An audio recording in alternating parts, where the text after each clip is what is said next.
Assalamualaikum warahmatullahi wabarakatuh. Selamat pagi anak-anak. Apa kabarnya hari ini? Semoga kalian sehat selalu sehingga bisa mengikuti pelajaran hari ini dengan baik. Baiklah, sebelum kita mulai pelajaran, marilah kita berdoa dulu. Tolong ketua kelas memimpin untuk melakukan doa bersama. Silakan Andi. Amin. Oke, sebelum Ibu melanjutkan, Ibu akan melakukan presensi dulu. Ada yang tidak hadir hari ini? Oh, Lina sakit. Semoga cepat sembuh. Oke, sudah siapkah kalian mengikuti pelajaran hari ini? Alhamdulillah, siap.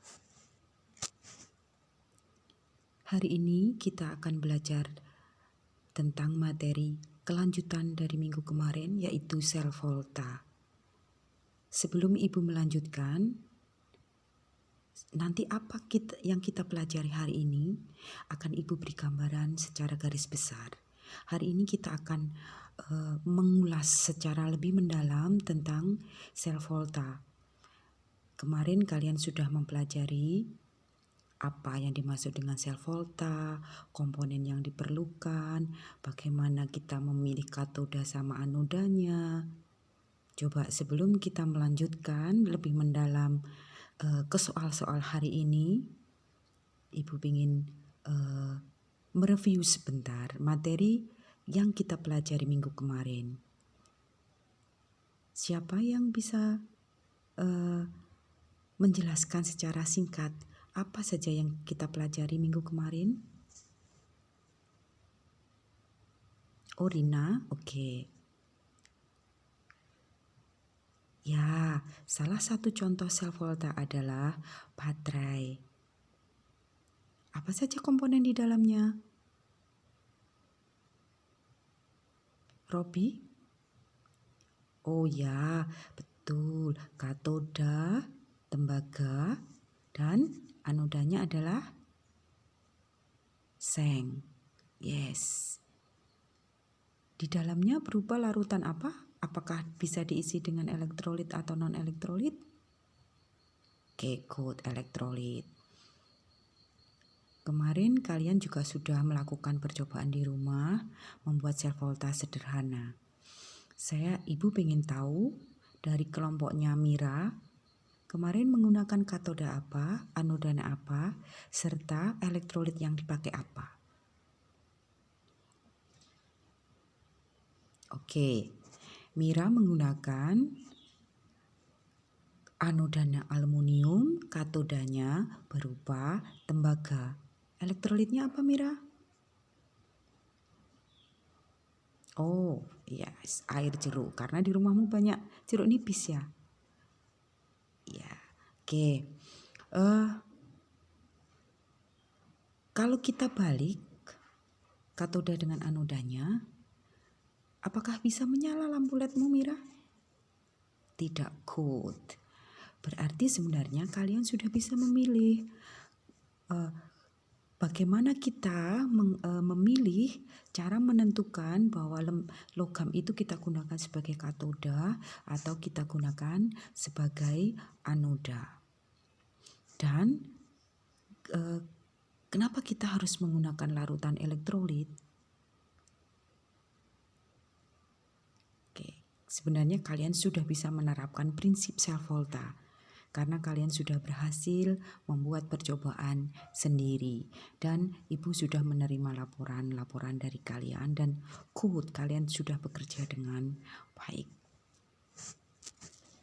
Oke, mari kita lanjutkan materi yang telah kita pelajari. Coba nanti kita terapkan dalam soal. Sebelum melanjutkan, Ibu mau mereview sebentar. Coba nanti Ibu ada beberapa pertanyaan, silakan dijawab. Oke, perhatikan. Ini ada apa kemarin namanya? Oke, tabel potensial elektroda. Coba kamu perhatikan tabel potensial elektroda ini. Coba kamu perhatikan antara aluminium dengan tembaga. Aluminium dengan tembaga, aluminium mempunyai potensial min 1,66, tembaga mempunyai potensial plus 0,34. Potensial elektrodanya besaran yang mana? Oke, besaran Cu. Apa artinya? Sebenarnya semua potensial elektroda, semua logam itu mempunyai potensial elektroda yang sudah ditabelkan. Ini memudahkan kita untuk memilih mana yang akan kita gunakan sebagai katoda dan mana yang kita gunakan sebagai anoda. Sudah disepakati oleh ilmuwan bahwa jika suatu elektroda itu mempunyai kemampuan mudah teroksidasi, maka dia akan diberikan tanda negatif. Sebaliknya, jika suatu logam mempunyai kemampuan lebih mudah direduksi, dia akan diberi tanda positif. Jadi gampangannya seperti ini. Jika potensialnya lebih rendah, maka dia akan teroksidasi. Kalau oksidasi, maka dia letaknya ada di anoda. Jadi dengan kata lain, maka ini kita gunakan sebagai anoda, yang bawahnya pasti kita gunakan sebagai katoda. Yang harganya lebih sedikit mudah teroksidasi kita gunakan sebagai anoda. Yang harganya lebih besar berarti mudah mengalami apa? Reduksi. Reduksi letaknya ada di katoda. Maka pada saat Mira praktek menggunakan aluminium sama tembaga, maka aluminium kita gunakan sebagai apa kemarin Mira? Oke, good. Ini anodanya dan Cu-nya sebagai katoda. Maka lampu LED-nya menyala enggak Mira? Oke, menyala Bu. Oke, menyala. Sehingga kalau lampu LED menyala ini dikatakan reaksinya spontan. Oke, coba kita terapkan satu soal lagi. Coba perhatikan besi dengan platina. Besi mempunyai simbol apa? Oke, betul, Fe. Kita perhatikan Fe. Fe mempunyai potensial elektroda min 0,44. Sedangkan platina mempunyai potensial elektroda plus 1,20. Coba Cynthia, mana yang sebagai anoda, mana yang sebagai katoda? Oke, good. Katodanya apa? Platina, anodanya adalah besi. Oke, ada pertanyaan anak-anak untuk memilih katoda anoda? Tidak ada? Oke, mari kita lanjutkan lagi. Kita terapkan bagaimana cara menghitungnya. Jadi kenapa kok LED-nya bisa menyala? Potensialnya, katodanya aluminium 1,66, potensialnya tembaga plus 0,34. Kalau kita gabung berapa potensialnya? Dinamakan potensial sel. Potensial sel mempunyai rumus E sel sama dengan E reduksi dikurangi E oksidasi. Diingat-ingat, jadi potensial gabungan antara katoda sama anoda itu mempunyai rumus E reduksi dikurangi E oksidasi. Jadi gampangannya begini. Setelah kamu tahu komponennya kan ada katoda sama anoda. Bagaimana kita menggabung potensial selnya ini? Kita menggunakan rumus ini. E sel sama dengan E reduksi dikurangi E oksidasi. Jika nanti E reduksi dikurangi E oksidasinya berharga positif, maka reaksi dikatakan spontan. Spontan itu paling gampang kalau kita cek dengan AVO, itu AVO-nya bisa bergerak menghasilkan potensial seperti itu. Kemudian kalau nanti kita hitung secara teori hasilnya negatif, maka ini dinamakan reaksinya tidak spontan. Oke, mari kita lanjutkan anak-anak. Coba perhatikan reaksi yang ibu tulis ini. Coba perkirakan reaksi ini bisa berlangsung apa enggak. Contoh, misal kalau ini besi, logam besi, saya reaksikan dengan asam klorida. Sama tembaga, ibu reaksikan dengan asam klorida. Apakah kedua reaksi ini bisa berlangsung? Tono, yang atas bisa, yang bawah bisa juga. Ada yang punya jawaban lain? Rizky? Yang atas bisa, yang bawah tidak. Kenapa? Oh ya, karena kita menggunakan prinsip potensialnya tadi. Besi, kalau kita bandingkan besi, kalau kita bandingkan dengan ini asam, potensialnya besaran mana? Ternyata besaran asam. Kalau besaran asam berarti maka asam ini mampu mendesak logam besi. Jadi dia akan mengalami oksidasi. Maka reaksi yang di atas ini bisa berlangsung. Coba perhatikan antara Cu dengan HCl. Besaran siapa? Besaran Cu. Apakah HCl mampu mendesak Cu? Berarti kan tidak. Masih bingung ya? Oke, kalau kalian masih bingung, nanti ada namanya tabel sel volta, deret sel volta. Ini akan memudahkan kita belajar bagaimana suatu logam atau ion itu bisa mendesak sehingga reaksi bisa berlangsung. Coba perhatikan yang Fe dengan HCl bisa berlangsung, yang Cu dengan HCl tidak bisa berlangsung. Kita gunakan tabel seperti ini. Coba perhatikan anak-anak. Fe ada di sini. Nah ini Fe, HCl ada di sini. Jika Fe ini lebih kecil, HCl-nya lebih besar, maka HCl mampu mendesak logam ini untuk mengeluarkan, untuk dioksidasi maksudnya, karena ini lebih kecil potensialnya. Tetapi kalau tembaga ada di sini dan asam potensialnya kan lebih kecil di sebelah kirinya, maka asamnya mampu nggak mendesak tembaga? Tidak bisa Bu. Oke, ya betul. Maka kalau Cu dengan asam, apakah terjadi reaksi? Tidak bisa mendesak. Makanya karena tidak bisa bereaksi, maka kalau kita gabungkan antara Fe dengan Cu, bisa kita pilih mana yang jadi katoda, mana yang jadi anoda. Jadi ini dia akan mendesak Fe untuk melepaskan elektron diberikan ke Cu, karena HCl tidak mampu mendesak Cu untuk melepas elektron, sehingga jadi bisa kita simpulkan bahwa jadi kalau Fe sama HCl ini bisa bereaksi? Bisa. Kalau Cu ditambah HCl bisa bereaksi? Tidak. Ini tidak bisa.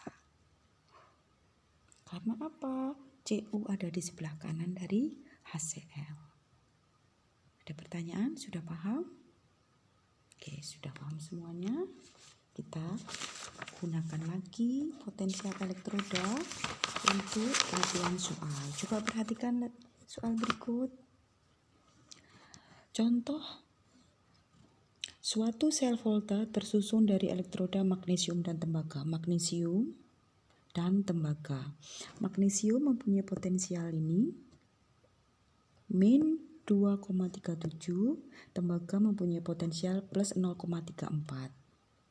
Coba tentukan A, katoda dan anodanya, B, reaksi yang terjadi pada elektroda dan reaksi selnya, C, notasi sel, D, potensial sel. Coba Ibu beri waktu sekitar 10 menit.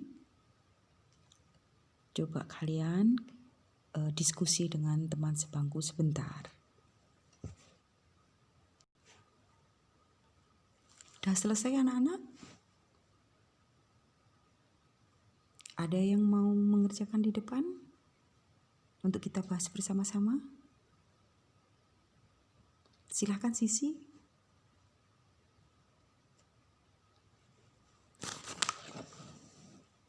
Good, ya betul. Katoda tembaga karena dia mempunyai potensial yang lebih besar. Anoda kita pilih magnesium karena memiliki potensial yang lebih kecil. Jadi katoda terjadi reaksi apa anak-anak? Katoda reduksi, good. Anoda reaksinya oksidasi. Kita tinggal tulis aja. Katoda reaksi reduksi sudah kita tulis tadi Cu. Kan sudah reduksi nih turun. Bilangan oksidasinya turun dari 2 menjadi 0 atau menangkap elektron. Kalau kita menulis reaksi di anoda kan oksidasi. Tinggal dibalik aja, kalau di situ tadi tertulis reduksi, kita balik aja. Dia akan melepas elektron. Jadi elektronnya ada di kanan, kita lepas, kita buang. Kita pilih karena magnesium karena potensialnya lebih kecil, magnesium menjadi magnesium 2+ dengan melepas 2 elektron. Sehingga kalau kita total antara ini dengan ini elektronnya kita coret karena saling menghilangkan, saling melepas sama yang diterima sama jumlahnya. Kita tulis reaksi totalnya seperti ini. Notasi sel kita tulis yang depan oksidasi. Berupa oksidasinya tadi kan magnesium, maka Mg menjadi Mg2+, Cu2+, jadi Cu. Potensial potensial selnya kita tuliskan dengan rumus E katoda dikurangi E anoda atau E reduksi dikurangi E oksidasi. Katodanya siapa? Katodanya Cu, kita masukkan harganya Cu, potensialnya berapa? Dikurangi dengan anoda magnesium, potensialnya begini, maka kita hitung hasilnya 2,71. Good, Sisi. Bagus jawabannya, betul. Oke, untuk menutup pertemuan kita hari ini, Ibu punya satu soal. Silahkan kalian berdiskusi dengan teman sebangku. Kita akan menerapkan seluruh pembelajaran dari minggu kemarin sampai yang kita pelajari hari ini, mulai dari bagaimana kita cara memilih katoda anodanya, bagaimana suatu logam itu bisa terdesak oleh larutan lain atau enggak, atau bisa bereaksi atau enggak. Jadi kita bisa memperkirakan suatu reaksi itu bisa berlangsung atau enggak. Kemudian tadi yang sudah temanmu ada yang maju ke depan, bagaimana cara menghitung potensial yang dihasilkan atau potensial selnya, sehingga kita bisa memperkirakan potensial sel yang dihasilkan itu berapa. Ibu punya satu soal yang kita bisa merangkum semua apa yang kita pelajari dari minggu kemarin sampai hari ini. Silahkan dibaca, kemudian kalian diskusikan. Nanti sebelum kita mengakhiri pelajaran, kita akan presentasi jawaban kalian di depan dan kita bahas. Ada pertanyaan? Oke, silahkan dikerjakan.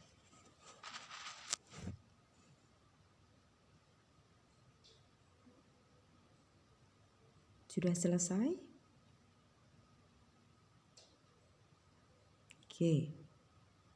Good.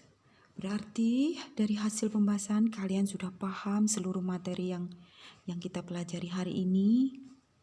Terima kasih perhatiannya. Untuk memperdalam apa yang kita pelajari hari ini, tolong kalian nanti di rumah membaca lagi materi yang sudah kita pelajari, kemudian kalian latihan soal halaman 190 yang berjumlah 5 nomor agar kalian lebih fasih gitu dalam kalau nanti ada soal-soal yang harus kalian cari solusinya gitu. Tidak ada pertanyaan? Sudah paham kalian? Oke, terima kasih perhatiannya.